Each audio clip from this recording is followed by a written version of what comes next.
All right, let's talk about the fourth costly mistake leaders make. Not having systems and structure when it comes to your risk management program. Now, if you're ever looking for an excellent business book that could actually even potentially change your life, I'd highly recommend that you get Marshall Goldsmith's book called Triggers. Marshall was voted the #1 rated CEO coach of Fortune 500 companies 3 years in a row.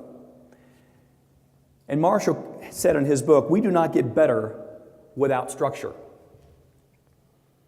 And he was the CEO coach for then the CEO of Ford, Alan Mulally.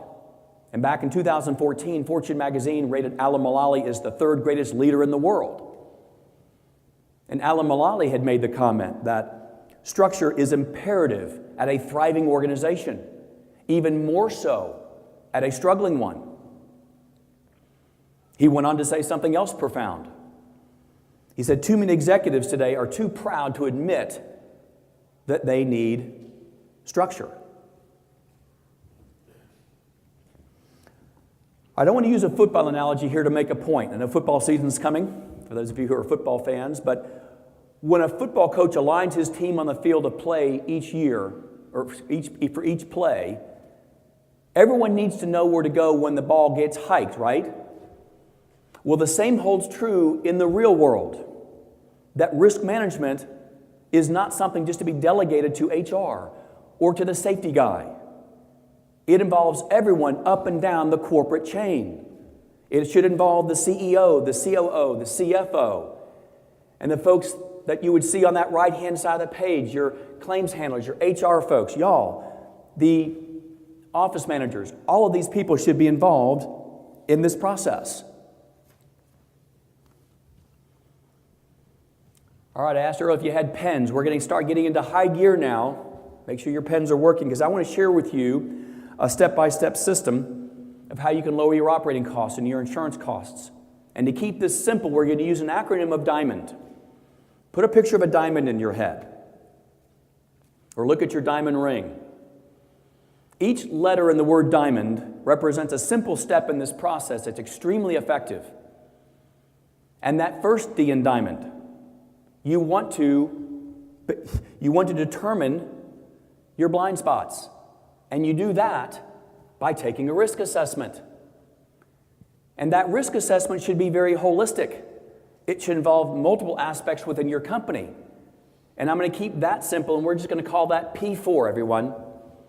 Pre-hire, post-offer, pre-claim, post-claim. What does your hiring process look like? We've learned that who you put in your canoe makes all the difference in the world in what happens downriver. Absolutely does. What are you doing after you've offered someone a job? In your pre and post claim, what policies and procedures do you have in place before and after you have a claim? Very important. Make sure your assessment is very holistic. The I in diamond. You want to invite multiple leaders to be involved in this process. And why is that? Because you want to get a good picture of really what's going on within your company. I can't tell you how many times I've seen CEOs say, we're doing such and such, when HR looks back and said, no, we're not. You didn't approve it. You want the assessment to be with multiple leaders, whoever involves the hiring, whoever involves claims, and leaders within the company. The A in diamond, you're going to aggregate everyone's responses to that assessment. Aggregate everyone's responses. M, you're going to meet and have a discussion about those items. Get everyone on the same page, and this is where the magic really starts to happen, everyone. When I was first doing this, I felt like an absolute rock star because the companies were just getting energized by this process. The O, you're going to organize checklist, establish accountability.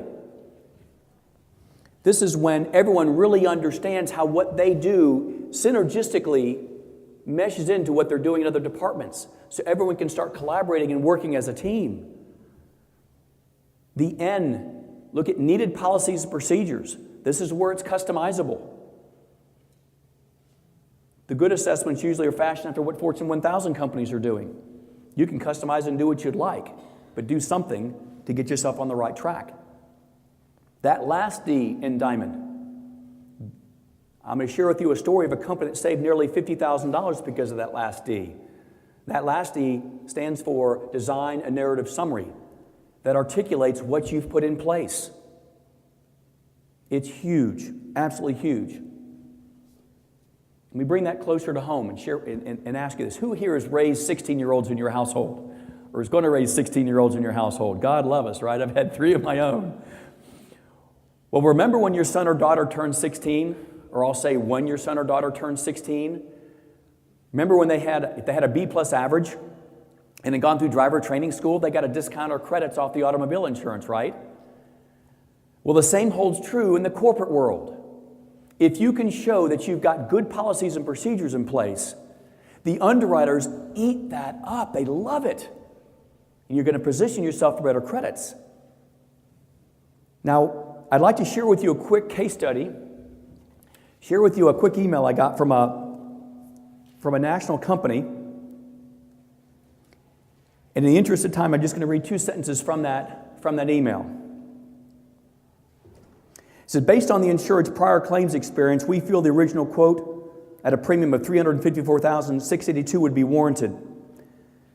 Goes on to say, upon your request for reconsideration and reviewing the proactive work your client has enacted, we've revised the renewal program down to $304,967. I'll do the math for you. $49,715, just because they saw what you had put in place. They absolutely loved it.